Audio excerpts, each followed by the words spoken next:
Olá, pessoal. É com muita alegria que estamos de volta para a nossa aula de seitas e heresias. O nome da matéria é heresiologia. Estudamos diversos grupos religiosos, sua origem e também suas crenças. E agora, nesta aula, nós vamos estudar sobre a Igreja da Unificação do Reverendo Moon. Aliás, o nome dela é Associação do Espírito Santo para a Unificação do Cristianismo Mundial. Esse é o nome desse movimento. E suas crenças exóticas, principalmente pelo fato de o seu fundador, o seu líder, o reverendo Sun Myung Moon, se declarar ser o Cristo, seu Messias. E também suas crenças são estranhas. A interpretação, ele reinterpretou a Bíblia e nós vamos aqui falar alguma coisa sobre esse movimento, sobre a Igreja da Unificação do Reverendo Moon. O seu nome completo é Sun Myung Moon. Esse é o nome completo dele. Ele nasceu em 1920 na Coreia do Norte.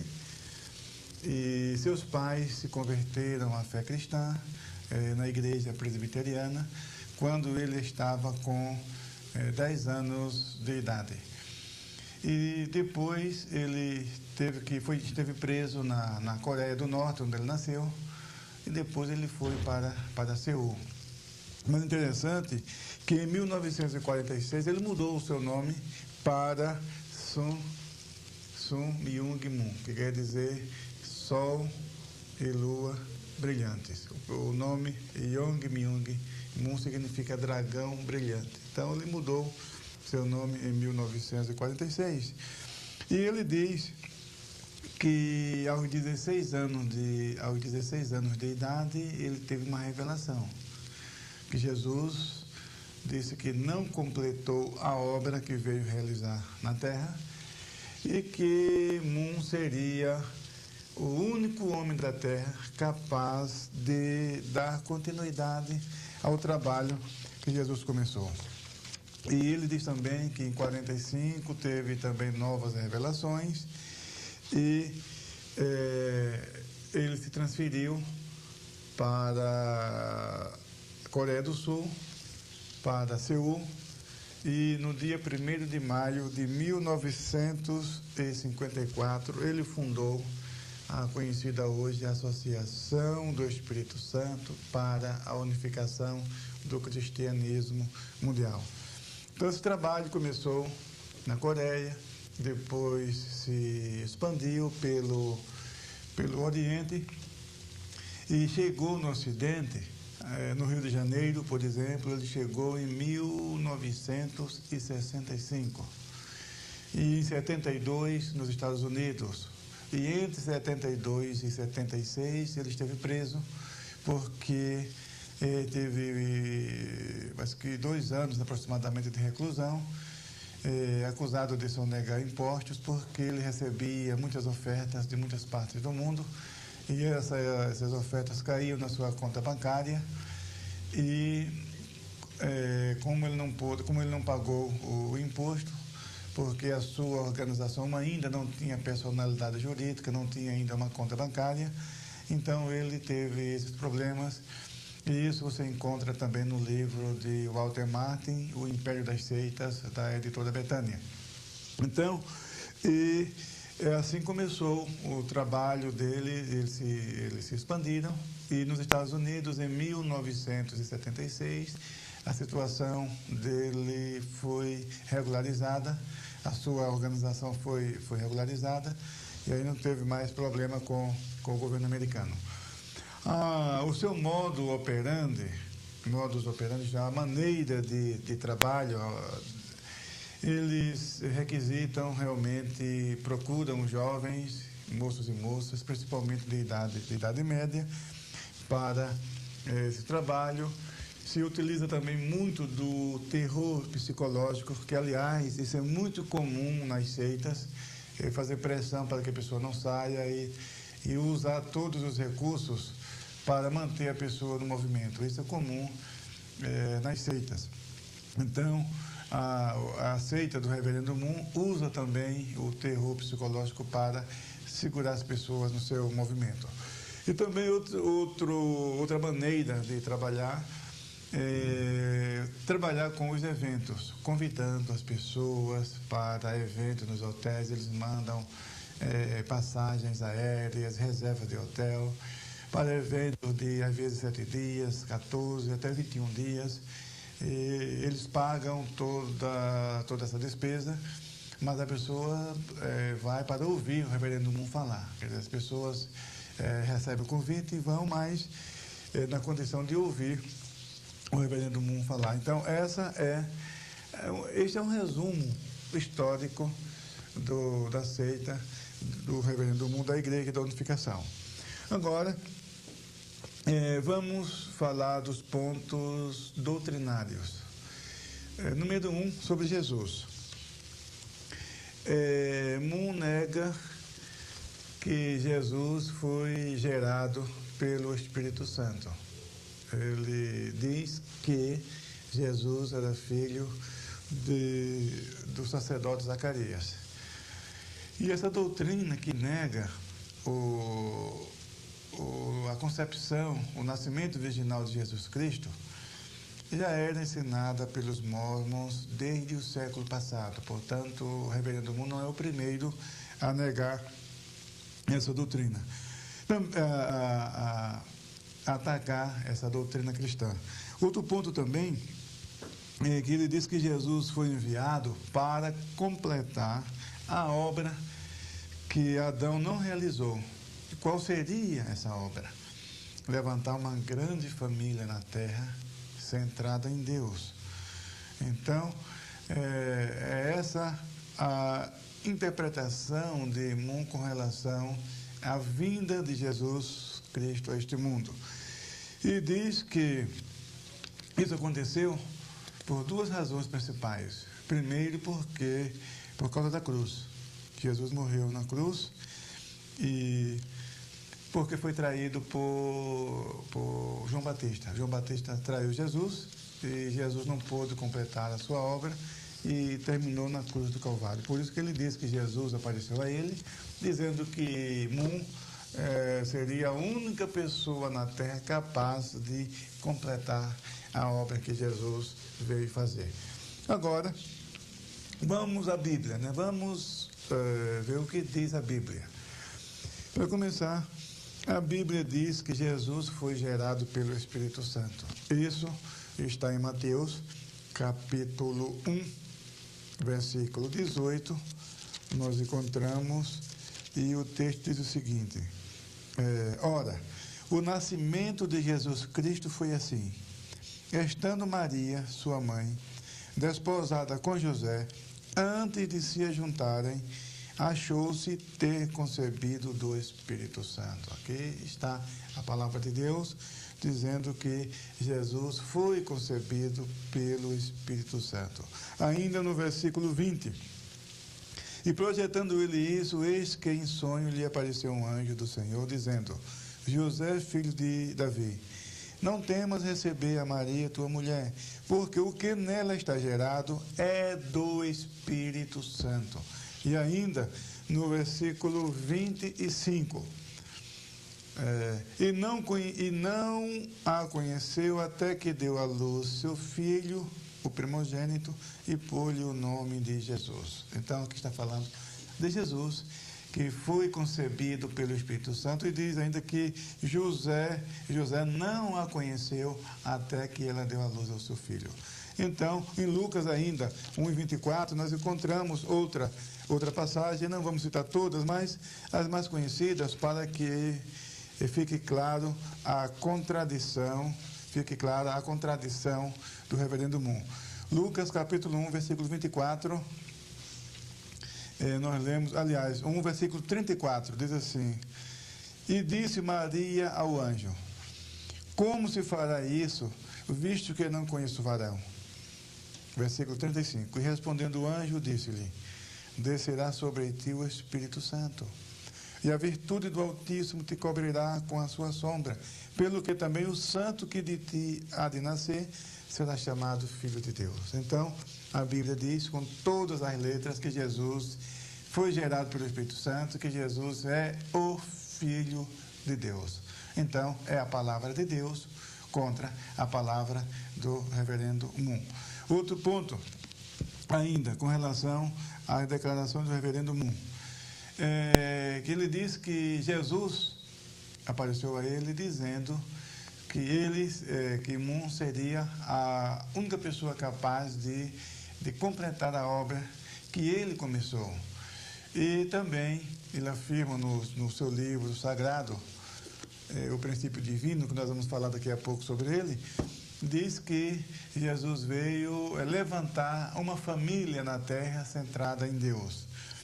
Mas a Bíblia diz que Jesus veio para salvar os pecadores. Isso podemos ler na primeira epístola do apóstolo Paulo a Timóteo, no capítulo 1, no versículo 15, nós lemos o seguinte: esta é uma palavra fiel e digna de toda aceitação, que Cristo Jesus veio ao mundo para salvar os pecadores, dos quais eu sou o principal, disse o apóstolo Paulo. Então, a vinda de Jesus a esse mundo não foi levantar família na terra, coisa nenhuma, foi salvar os pecadores. O propósito de Deus em enviar o seu Filho ao mundo foi salvar os pecadores. Essa história de levantar uma família na terra é invenção do reverendo Moon, e isso não tem apoio bíblico. E também a morte de Jesus não foi um acidente de percurso, porque é interessante, a Legião da Boa Vontade ensina também isso, que a morte de Jesus foi um acidente de percurso, mas a Bíblia diz que Jesus veio para isto.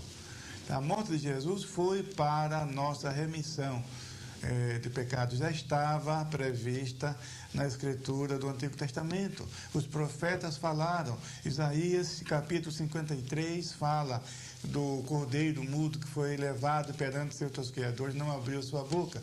Jesus veio para morrer pelos nossos pecados. Então, podemos ler uma passagem bíblica, 1 Coríntios, vamos ler duas, vamos ler Romanos capítulo 3, capítulo 3, veja só o que diz a palavra de Deus.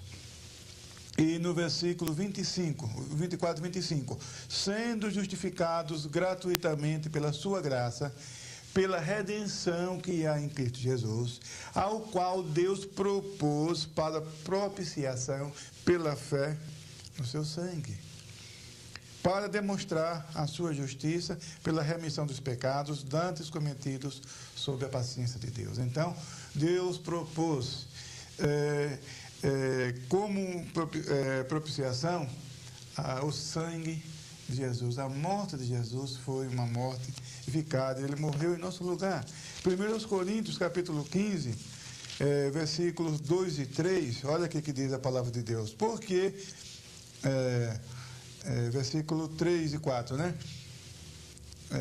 Porque primeiramente vos entreguei, porque também recebi, que Cristo Jesus morreu por nossos pecados, segundo as Escrituras, e que foi sepultado, e que ressuscitou ao terceiro dia, segundo as Escrituras. Então, Jesus morreu pelos nossos pecados. E ainda Hebreus, capítulo 5, em versículo 9, também mostra que a morte de Jesus foi uma morte vicária, uma morte substitutiva, que ele morreu em nosso lugar, para que pela sua morte recebêssemos o perdão de nossos pecados.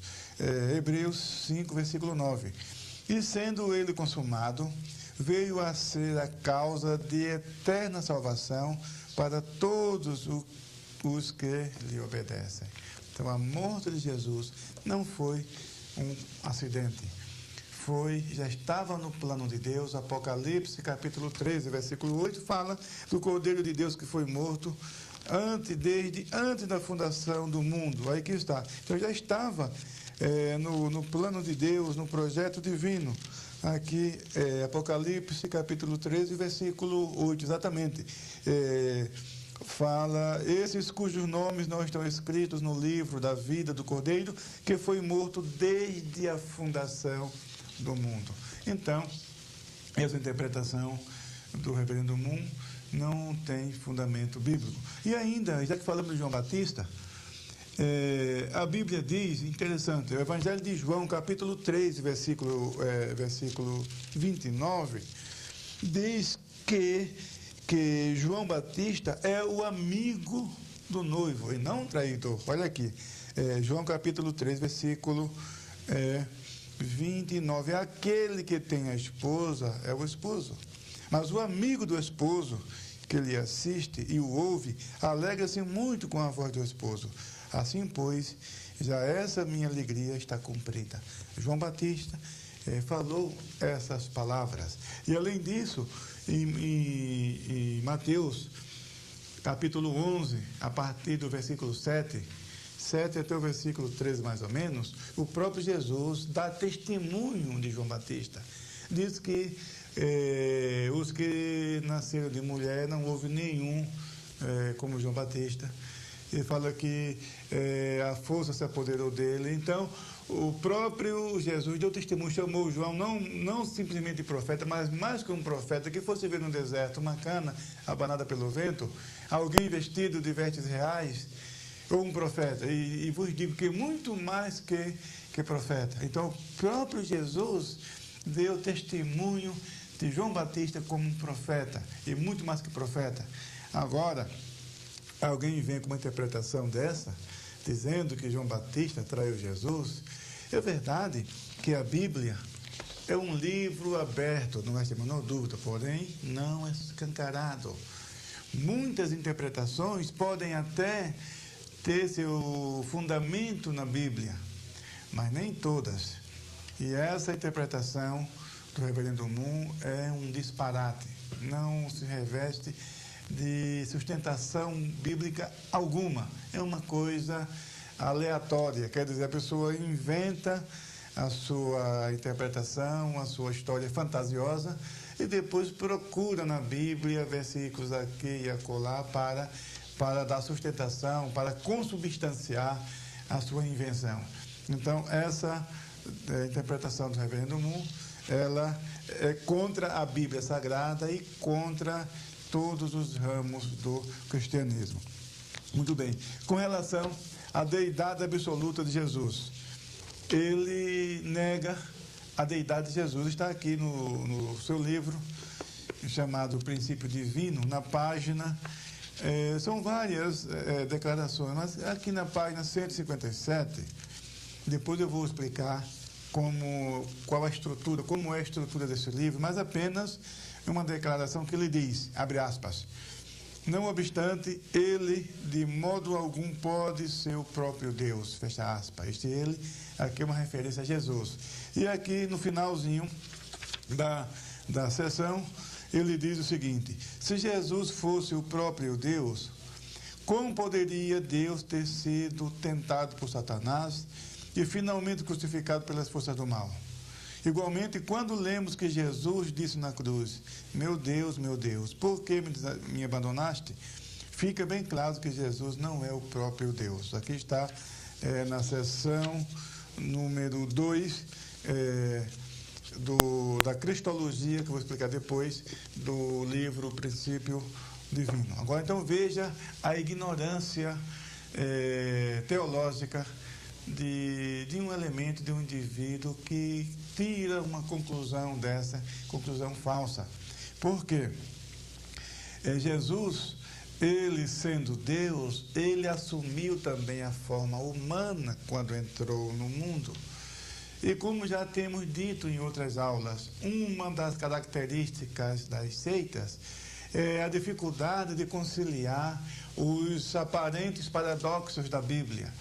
Então, as testemunhas de Jeová, por exemplo, encontram na Bíblia o Jesus homem, o lado humano.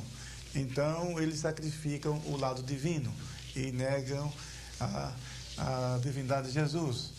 Então, também as testemunhas de Jeová têm dificuldades em conciliar a doutrina do inferno ardente com a misericórdia de Deus. Então, alguma coisa precisa ser sacrificada. Então, eles sacrificaram o inferno. Então, as seitas têm realmente essa dificuldade. E o Reverendo Moon não é diferente.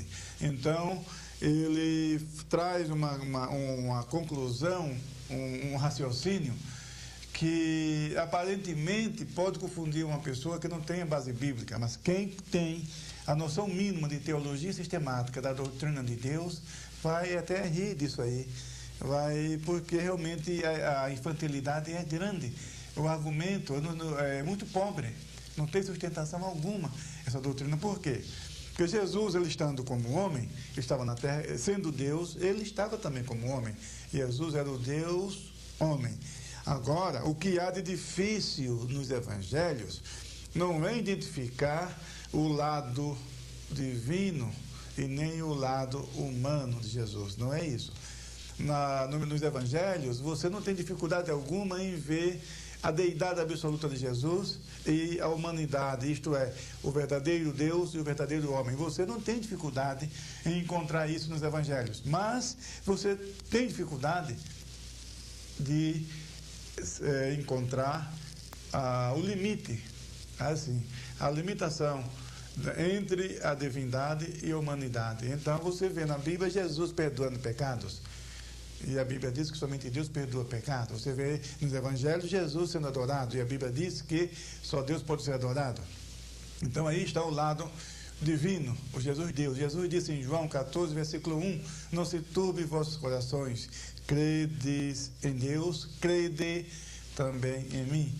Então veja que Jesus se colocou na posição de Deus, igual a Deus, porque Ele é Deus. Agora, pegar esse argumento de Jesus, ele falou na cruz, Deus, meu, por que me desamparaste? Aí o Jesus, homem. Agora usar essa passagem para negar a divindade de Jesus, é muita falta de conhecimento teológico, conhecimento da palavra de Deus. Então, o Deus que ele se refere ali é o Pai. A Trindade é constituída de Pai, Filho e Espírito Santo. 3 pessoas distintas numa só divindade. Então, Jesus estava orando ao Pai, clamando ao Pai. E na Bíblia nós encontramos muitas vezes a palavra Deus com referência ao Pai. Encontramos também a palavra Deus com referência ao Filho e também a palavra Espírito Santo, a palavra Deus com referência ao Espírito Santo. Isso já temos visto em outras aulas e, sem dúvida alguma, o professor de Teologia Sistemática também abordou essa questão. Então, dizer que Jesus não pode ser Deus porque orou ao Pai, clamando ao Pai, dizendo, Deus, meu, por que me desamparaste?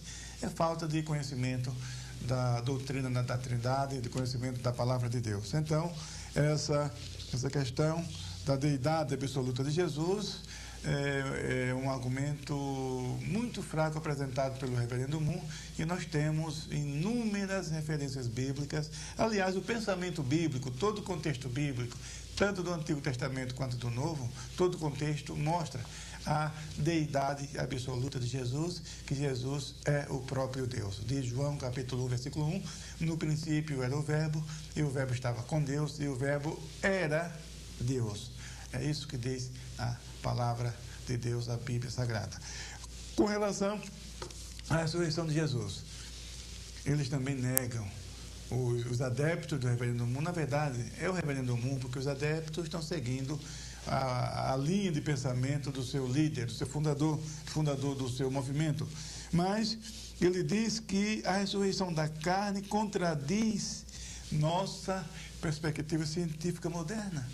É esse o argumento do Reverendo Moon, e diz que a ressurreição de Jesus é uma ressurreição espiritual. As testemunhas de Jeová também negam a ressurreição corporal de Jesus. E característica de seitas também, porque a Bíblia diz que Jesus se apresentou diante dos seus discípulos ressuscitados com seu corpo. Está aqui Lucas capítulo 24 e o versículo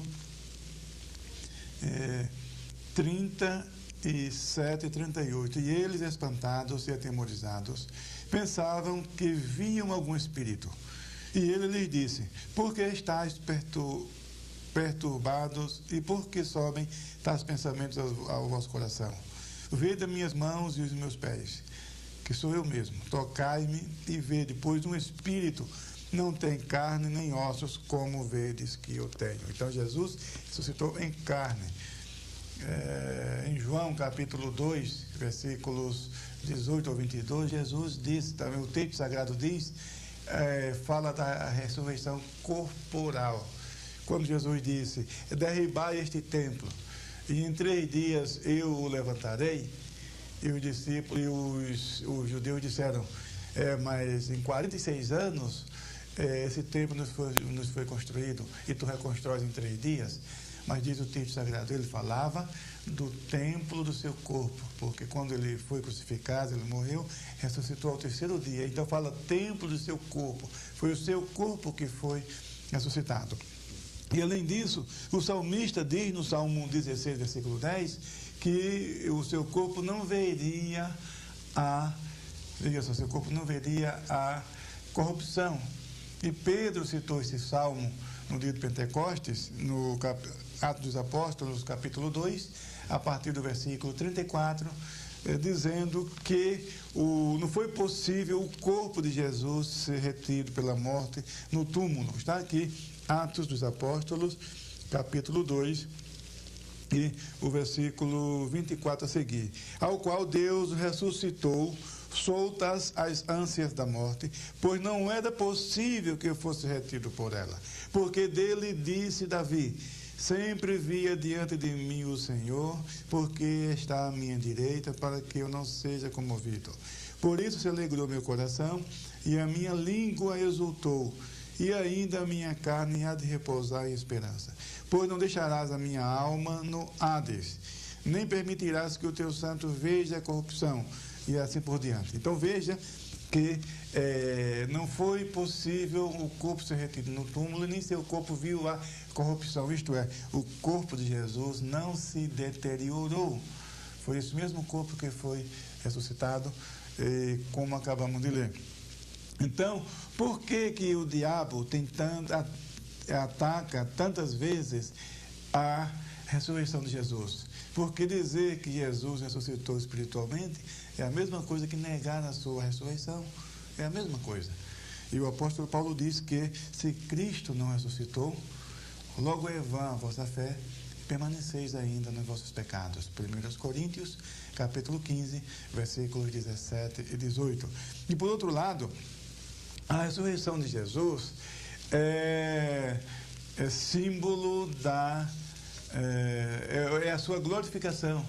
Então, a ressurreição de Cristo não é meramente o fato de ele tornar a viver, não. É muito mais que isso.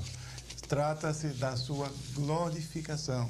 Isso nós podemos ver em João, no capítulo 7, versículo 39, que ele quando diz que o Espírito Santo ainda não havia dado, porque Jesus não havia sido ainda glorificado. Uma referência à sua ressurreição. Então, nós cremos, à luz da palavra de Deus, que a ressurreição de Jesus foi uma ressurreição corporal, e que Jesus se apresentou vivo diante dos seus discípulos, dando provas infalíveis, como diz Lucas na introdução, no prólogo do livro de Atos. Ele diz que Jesus se apresentou aos seus discípulos com muitas e infalíveis provas, isto é, provas indestrutíveis. E quando Pedro curou aquele enfermo, aquele coxo em Jerusalém, ele disse: em nome de Jesus Cristo Nazareno, levanta-te e anda. E ele levantou e andou. E na sua pregação ele disse que foi Jesus que fez isso. Quer dizer, Jesus está vivo. Então, uma das grandezas do cristianismo é porque se constitui na única religião do planeta que seu fundador é vivo. É o cristianismo, é Jesus. Então isso incomoda os líderes religiosos, isso incomoda o reino das trevas, isso incomoda o inferno, porque Jesus é vivo. Então, aqui nós temos, no texto de vocês, você pode ler, você vai encontrar ainda mais referências bíblicas, mais subsídios com relação à ressurreição corporal de Jesus. Muito bem. E as demais doutrinas do reverendo Moon? Ora, ele escreveu este livro chamado O Princípio Divino. Este livro aqui, e tem até a foto dele, logo aqui no início, aqui ele era muito moço ainda, a foto mais recente, ele está diferente aqui. É o homem que se diz seu Cristo, seu Messias. Interessante, né? Nós vamos comentar daqui a pouco sobre isso. Este livro está dividido em duas partes. A primeira parte seria uma espécie de teologia sistemática. O assunto é agrupado como um estudo de teologia sistemática, mas sob a ótica de Moon. Então, são sete capítulos, né? O primeiro, ele fala do princípio da criação. O segundo fala da queda de Adão. Terceiro, fala da consumação da história. Terceiro, ele fala do advento do Messias. Quarto, ele fala da ressurreição. Quinto, fala da predestinação. E sexto, ele fala da cristologia. Na verdade, são 6, né? Falei 7, mas eu posso checar aqui. São 6 capítulos. Advento do Messias, o 4, ressurreição 5, predestinação 6, cristologia 7. Eu pulei 1, a consumação da história humana. Então, repetindo, o princípio da criação, 2, a queda do homem, 3, a consumação da história, 4, o advento do Messias, 5, ressurreição, 6, predestinação e 7, cristologia. Então, esses 7 capítulos, cada um deles dividido em seções, é uma espécie de compêndio de teologia sistemática, mas sob a ótica de Moon. E a segunda parte trata das estranhas idades providenciais abordadas por Moon. Então, o livro que para eles tem a mesma autoridade da Bíblia, ou seja, é a Bíblia deles, assim como os cristãos têm a Bíblia. Os mormons têm o livro de Mormon, Pérolas de Grande Valor, Doutrina e Convênios, assim como os muçulmanos têm o Alcorão. Assim também os adeptos do reverendo Moon, da Igreja da Unificação, têm este livro chamado Princípio Divino, que é a Bíblia para eles. Então, e há muitas contradições, na verdade é uma reinterpretação da Bíblia. Isso que nós encontramos, uma reinterpretação da Bíblia que foge à mais rudimentar regra da hermenêutica, que foge ao espírito e pensamento do cristianismo bíblico, histórico, ortodoxo. Sobre Deus, sobre a divindade, eles consideram a humanidade como uma grande família. E para eles, Deus é constituído de pai, mãe e filhos. Então, eles chamam os adeptos de Moon, o Espírito Santo, de mãe. É uma crença muito próxima da nova era, muito parecida com a nova era.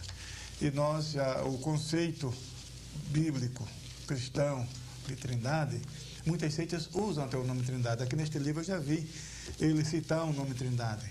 Mas só que o conceito de trindade que ele apresenta aqui não é o mesmo conceito bíblico. Trindade é a união de 3 pessoas distintas, repito, em uma só divindade. Pai, Filho e Espírito Santo. Um só Deus em 3 pessoas distintas. Então, esse é o conceito de trindade nosso, e nós encontramos isso na Bíblia, Mateus 28, 19, que Jesus disse: ide, portanto, por todas as nações, ensinando-as e batizando-as em nome do Pai, e do Filho e do Espírito Santo. Aí está falando em nome de Deus, portanto, Deus ele é trino, constituído de Pai, Filho e Espírito Santo. Então, o conceito que ele tem de Deus é um conceito antibíblico. o Jesus dele é um Jesus também antibíblico. E é como falamos sempre, quem segue um Jesus errado está adorando um Deus errado e vai terminar num céu errado. Então é isso que acontece. E aqui outra coisa que ele fala também, inúmeras vezes, que o Espírito Santo é feminino. Tá? Que eu li várias vezes que o Espírito Santo é feminino. Olha, Espírito Santo, Espírito, a palavra hebraica usada para Espírito, designando o Espírito Santo de Deus, é Ruach. Ruach é uma palavra masculina. No Novo Testamento, e até na Septuaginta, que é a tradução do Velho Testamento do hebraico para o grego, lá aparece pneuma. E pneuma está no neutro. Existe na língua grega o gênero masculino, o gênero feminino e o gênero neutro. E a palavra pneuma, que é usada para o Espírito Santo, é uma palavra que está no neutro. Em dizer que o Espírito Santo é feminino, não há. Existe no judaísmo uma tradição que eles dizem que o Espírito do Senhor nunca se afastará desse lugar, se referindo ao muro das lamentações que está em Jerusalém, pois que os judeus oram ali diuturnamente, noite e dias, porque está escrito no Talmud, o livro dos judeus, essa mensagem, o Espírito do Senhor nunca se afastará, jamais se afastará desse lugar. Então eles creem que o Espírito está ali. E a palavra usada para o Espírito é a palavra Shekinah, que nem é bíblica. Você não encontra a palavra Shekinah, na verdade seria Shekinah. Shekinah, você não encontra essa palavra na Bíblia. Ela tem o sentido de glória também, é Espírito, mas é glória. Quando a Bíblia diz que a glória do Senhor encheu toda a casa, na inauguração do Templo de Salomão, a palavra ali é kavod, glória, honra. E não Shekinah. Shekinah não é uma palavra bíblica. Ela aparece sim no Talmud, uma literatura judaica, literatura dos judeus. A tradição dos anciãos que Jesus falou é uma referência ao Talmud, a essa coletânea de escritos judaicos. Então, nesse livro, nessa literatura, você encontra a palavra Shekinah, que é uma palavra feminina. É uma palavra feminina que os judeus atribuem ao Espírito Santo. Essa é a única coisa que nós podemos encontrar com referência ao Espírito Santo, um nome referente ao Espírito Santo para ser feminino, mas o Espírito Santo em si é masculino. E sem contar as figuras de linguagem, símbolos, tipos, eu digo palavras usadas para se referindo ao Espírito Santo. Então, essa doutrina do Reverendo Moore não tem base bíblica e realmente é de uma pobreza de dar medo. Outra coisa, a queda de Adão. Ele diz também aqui no princípio divino que o pecado de Adão, sabe o que foi? Diz que Eva manteve relações sexuais com Satanás e deste relacionamento nasceu Caim. E também ela chama de queda espiritual. E depois a queda física. Foi quando ela teve relações sexuais com Adão. Então foi a queda física e nasceu Abel. Ora, isso não resiste a um teste bíblico. Um absurdo. Para começar, quando Deus criou Adão, diz a Bíblia que Deus criou um macho e fêmea. Vamos voltar aqui ao livro de Gênesis, capítulo 1. Olha aqui, capítulo 1. E os versículos 27 e 28. E criou Deus o homem à sua imagem. A imagem de Deus o criou. Macho e fêmea os criou. E Deus os abençoou. E Deus lhes disse: frutificai e multiplicai-vos, e enchei a terra, e sujeitai-a, e dominai sobre os peixes do mar, e sobre as aves dos céus, e sobre todo animal que se move sobre a terra. Então veja que Deus mandou que o primeiro casal, Adão e Eva, macho e fêmea, os criou, como diz o texto, para que eles se multiplicassem e enchessem a terra, se frutificassem. Então, o relacionamento sexual dentro do casamento é propósito divino, não é pecado, coisa nenhuma, não viola a santidade do homem, esse relacionamento para conceber, para a mulher gerar filhos. Agora, admitir que o relacionamento sexual é pecado é falta de conhecimento da palavra de Deus. Por isso, interessante, que eles fazem, eu creio que você já viu através da mídia, dos meios de comunicação, os casamentos em massas, arranjados e abençoados, entre aspas, pelo reverendo Moon, reúne aquela multidão, os nubentes ficam ali, e depois eles se abstêm de um certo período de sexo por causa dessa interpretação aqui. E também coloca uma gota de sangue do reverendo Moon naquele vinho, parece até uma coisa de vampirismo, né? Põe ali uma gota de sangue naquele vinho, para que os filhos desses nubentes, desses noivos que estão contraindo núpcias, possam nascer puros. Então, eles tomam, misturam uma gota de sangue do reverendo Moon no sangue. Então, isso não tem nada de cristianismo, isso não tem nada de Bíblia, tá certo? A Bíblia condena, tá certo? Essa interpretação, porque a Bíblia manda que os casais gerem filhos, tanto no Antigo Testamento quanto no Novo. Então não é pecado nenhum.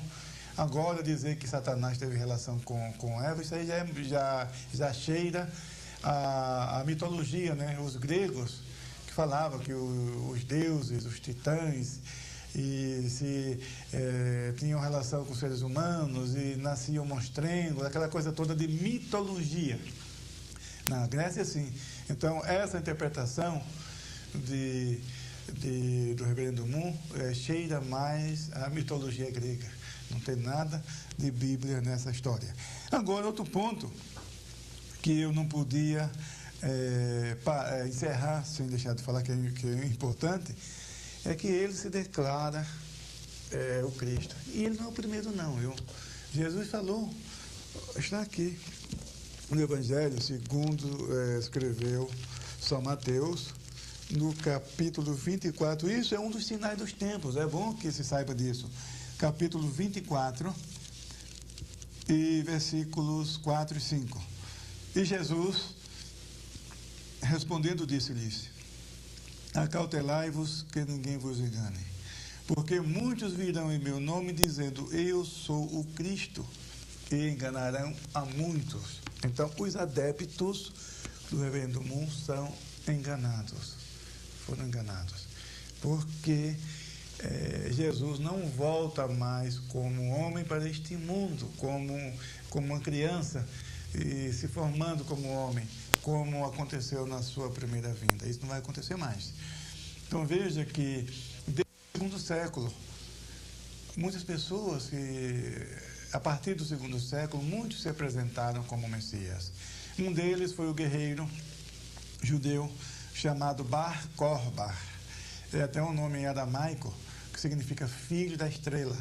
Bar é filho e Kokhba é estrela. E ele teve sucesso em umas guerrilhas, e um rabino muito famoso dos judeus, chamado Akiva, apresentou Bar Kokhba como o Messias de Israel. Como o Messias, na época, a cidade de Jerusalém havia sido destruída. No ano 70, eles esperavam essa restauração. Os judeus estabeleceram um governo provisório numa cidade chamada Yavne, na região já do Mediterrâneo. E durante 30 anos, aproximadamente, entre os 70 e o ano 130, eles estavam ali, esperavam restaurar a soberania nacional, a soberania do seu povo, e a esperança deles estava em Bar Kokhba. Só que Adriano foi pessoalmente e, no ano 132, sufocou o levante de Bar Kokhba. Ele foi esfolado vivo. Ele proibiu os judeus entrarem em Jerusalém, mudou o nome de Eretz Israel para Palestina. Foi aí que surgiu o nome Palestina, e realmente mudou as características da cidade de Jerusalém, mudou até o nome, chamando-a de Aelia Capitolina, em homenagem à sua divindade romana. Então, foi o primeiro falso Messias da história após o cristianismo, após o nascimento de Jesus, que tem chamado a atenção do povo, do cristianismo. Também muitos outros. No ano 1665, apareceu um também chamado Sabbatai Tzvi, um judeu. Sabbatai Tzvi, ele era de Esmirna, na atual Turquia, e ele também, um dia pela manhã cedo, se levantou um dia muito bonito e achou que devia ser Messias, né? Então começou a pregar que era o Cristo, que era o Messias, e falou na sinagoga, na porta da sinagoga de Esmirna, dizendo: eu sou o Messias, eu vou conduzir vocês para a terra prometida, para a terra de nossos pais. E foi até ao sultão, até a capital, pedir autorização ao sultão para conduzir o seu povo para a terra de Israel. E quando chegou na capital, em Istambul, Constantinopla, né, a atual Istambul, pediu autorização para o povo voltar para a Palestina, que já era região dominada pelos turcos otomanos. E o sultão pediu as credenciais. E aí? Apresenta as provas do seu Messias, tá bom, então se você apresentar as provas, eu te dou essa permissão. E ele não pôde apresentar coisa nenhuma, sabe? Para encurtar a história, sabe qual foi o resultado? Ele voltou muçulmano para Esmirna. Veja que Messias, né? Messias realmente não só falso, mas frajuta, né? Um frajuto. Foi como Messias para a capital e voltou muçulmano para não morrer. Porque ele disse: agora você vai morrer. A condição para ele não morrer era se converter ao islamismo. Então voltou muçulmanos. Então, e nos tempos modernos, tem surgido muitos. Em Curitiba tem um cidadão que de vez em quando aparece na televisão, dizendo que é o Cristo, que é o Filho de Deus. Se apresenta como Messias. Não faz muito tempo, na Califórnia, David Koresh também se dizia o Messias. E o mundo está cheio disso, viu? E o reverendo do mundo também, né? Achou que tem direito também de ser o Messias e se propaga Messias. E agora vem a pergunta: e as credenciais? Quais as credenciais para Messias? Porque Jesus apresentou. Aí que está. Jesus apresentou, os judeus rejeitaram Jesus por causa realmente da incredulidade. Mas Jesus mostrou o seu poder sobre o inferno, sobre a morte, sobre a natureza, sobre o reino das trevas, sobre Satanás. Nunca alguém apresentou algo para Jesus para que ele não soubesse resolver, não pudesse. Jamais. Ele nunca usou a palavra: olha, eu não posso. Isso aí é muito difícil, eu preciso fazer um estudo, fazer uma pesquisa. Você nunca encontra Jesus falar essas coisas. Sempre ele dizia: em verdade vos digo. Em verdade te digo, na verdade te digo. Passarão os céus e a terra, mas as minhas palavras não vão de passar. São essas as declarações de Jesus que nós encontramos nos evangelhos. E não existia no seu dicionário a palavra impossível. Não, para ele não. Tudo ele pôde fazer e pode fazer. Então, ele apresentou, ele exibiu as credenciais. E não somente isso, as escrituras do Antigo Testamento, aí que está. Nós temos, veja só, a transfiguração de Jesus, Deus falou, veja só, apareceram Moisés e Elias no monte. E a voz do Senhor dizia: este é o meu filho amado. Então veja, Moisés, representante da lei, Elias, representante dos profetas. Então veja, as escrituras do Velho Testamento apresentam tudo que aconteceu com Jesus já em termos de profecia. As escrituras falavam que o Messias ia nascer em Belém de Judá, que ia nascer de uma virgem, que ia morar na região da Galiléia dos gentios, que no seu nascimento as crianças seriam mortas, que ele ia fugir para o Egito, que ia habitar em Nazaré. Então, inúmeras profecias se cumpriram na pessoa de Jesus. Então, provas de que Jesus é o Messias. E diz o apóstolo Paulo, novamente em Romanos, no mesmo capítulo 3, que nós lemos a partir do versículo 24, mas no versículo 21 diz assim, olha aqui, 3, versículo 21 diz assim, mas agora se manifestou sem a lei a justiça de Deus, tendo o testemunho da lei e dos profetas. Então veja, Jesus tem o testemunho da lei e dos profetas, o que ele fez, o que ele ensinou, o que aconteceu com ele, já estava prevista. A morte de Jesus estava prevista, estava. A ressurreição estava prevista, estava nas Escrituras.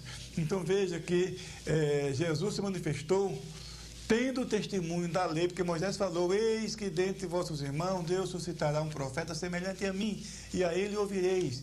E acontecerá que toda alma que não ouvisse profeta será extirpada dentre os filhos de Israel. Moisés escreveu isso em Deuteronômio, e Pedro citou isso também em Atos 2, no dia de Pentecostes. Então, veja, o testemunho das Escrituras. Mas não somente isso, Deus enviou pessoalmente Moisés e Elias. Deus permitiu que o milagre acontecesse. Moisés e Elias vieram pessoalmente para realmente testificar e confirmar a messiandade de Jesus. Jesus, portanto, representou as credenciais. E esses 20 séculos de cristianismo, a cada dia que passa, você sabia que o cristianismo é a maior religião do planeta? São mais de 2 bilhões de seguidores, incluindo os nominais, é claro. Portanto, mais de 1/3 da população da Terra. E muitos deles têm examinado as Escrituras, palavra por palavra, versículo por versículo, e todos a uma chegaram a essa conclusão. Realmente, a Bíblia fala de maneira direta, de maneira explícita, com todas as letras, e também através de figuras, e através de parábolas, da maneira que você quiser. Você encontra na Bíblia que Jesus é o Cristo, que Jesus é o Messias, e apresentou provas credenciais. Agora, o reverendo Moon, que ele pode apresentar, o que ele pode fazer. E para encerrar, está aqui em Hebreus. Interessante que o David Koresh, Hollywood fez o filme já daquele episódio, já existe o filme. E um deles que conseguiu fugir, como disse a princípio, as seitas usam o terror psicológico para manter as pessoas obrigando as pessoas a comer o pão que cada um amassou, que seus líderes amassaram. Então, o que acontece? Hebreus 9 e 28, ele citou um deles conseguiu fugir da casa, do prédio, do local onde se reuniam os seguidores de David Koresh. E um dia, David Koresh se encontrou com ele no supermercado, e essa pessoa citou essa passagem que eu vou ler agora para vocês. E ele não gostou. Sabe o que ele disse? Quem é você para me citar a Bíblia? Veja, essa gente é arrogante ainda. Quem é você para citar a Bíblia para mim? Quer dizer, não teve nenhum argumento, e a resposta foi essa. Olha aqui o versículo 28. Assim também, Cristo... eu vou ler o 27 e 28, né? E como aos homens está ordenado morrerem uma vez, vindo depois disso o juízo, assim também Cristo, oferecendo-se uma vez para tirar os pecados de muitos, aparecerá a segunda vez, sem pecado, aos que o esperam para a salvação. Amém? Então, o que o texto está dizendo? Que Jesus não virá mais como um homem. Ele virá nas nuvens buscar o seu povo. Ele não virá mais, ele diz aqui, que ele virá sem pecado, isto é, não mais como homem, mas ele virá para buscar o seu povo.